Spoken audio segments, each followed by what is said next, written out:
नमस्कार, मैं doctor Ramakant टिबड़ा hospital Sikar से।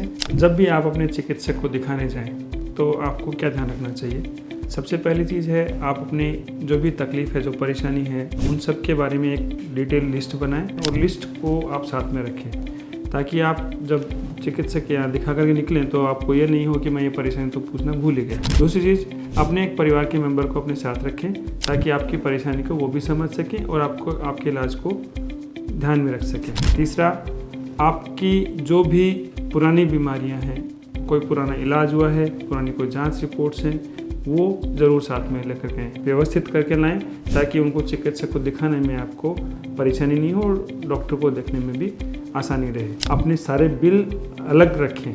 कई बार होता है आपकी पुरानी काफ़ी लंबी सारी इलाज के कागज़ होते हैं, साथ में पेशेंट्स के बिल भी साथ में होते हैं, तो हमें उनको देखने में बड़ी परेशानी आती है। बीच बीच में रिपोर्ट्स भी होती हैं, बीच में बिल्स भी होते हैं, तो वो ज़रूर ध्यान रखें। इसके साथ जब आप चिकित्सक को दिखाने आएँ तो आप अपनी सारी परेशानी पहले एक बार डिटेल में डॉक्टर को बताएं, उसके बाद अपनी पुरानी रिपोर्ट्स दिखाएं और पुराने इलाज के बारे में बताएं। अगर आप पहले ही अपने इलाज के बारे में बताएंगे या आप अपनी बीमारी का नाम बताएंगे तो चिकित्सक कंफ्यूज हो सकता है कि आपको वास्तव में तकलीफ़ क्या है। अगर आप मेरे पास दिखाने आते हैं तो मैं चाहूँगा कि आपको एक नए तरीके से देखूँ, नए सिरे से देखूँ और उस हिसाब से मैं आपकी बीमारी का डायग्नोसिस करूँ, निदान करूँ और फिर इलाज करूँ। इसके साथ ही सबसे इम्पॉर्टेंट चीज़ ये है कि जब चिकित्सक आपको कोई भी परेशानी पूछता है, आपसे कुछ पूछता है, तो आप उसको अच्छे से सुन करके उनका जवाब दें ताकि वो आपका डायग्नोसिस कर सकें। और जब आपको वो ट्रीटमेंट बता रहे हैं, हो सकता है आपको कुछ चीज़ें आपको इंटरेस्ट के नहीं लगें या हो सकता है आपको समझ में नहीं आए, फिर भी आप उनको ध्यान दे करके सुनने की कोशिश करें।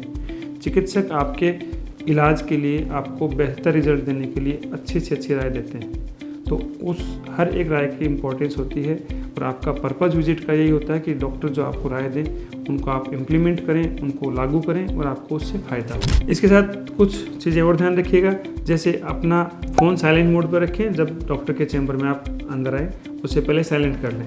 अपना नंबर आने का वेट करिए, क्योंकि आपके नंबर से पहले जो पेशेंट को डॉक्टर एग्जामिन कर रहे हैं उसको बहुत फोकस करके देखना होता है ताकि वो आपकी परेशानी पर ध्यान दे सकें। अगर आप बीच में जल्दबाजी करेंगे तो हो सकता है कि डॉक्टर दूसरे पेशेंट का ढंग से ट्रीटमेंट नहीं कर पाएँ। ठीक है।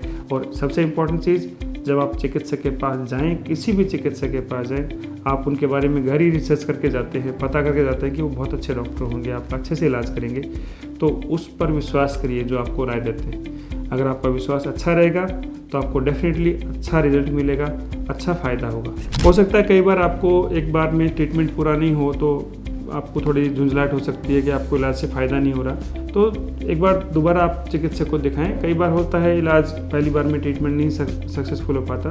विश्वास के साथ जाएं, डेफिनेट रिजल्ट मिलेगा और आपको इलाज का फ़ायदा भी होगा। धन्यवाद।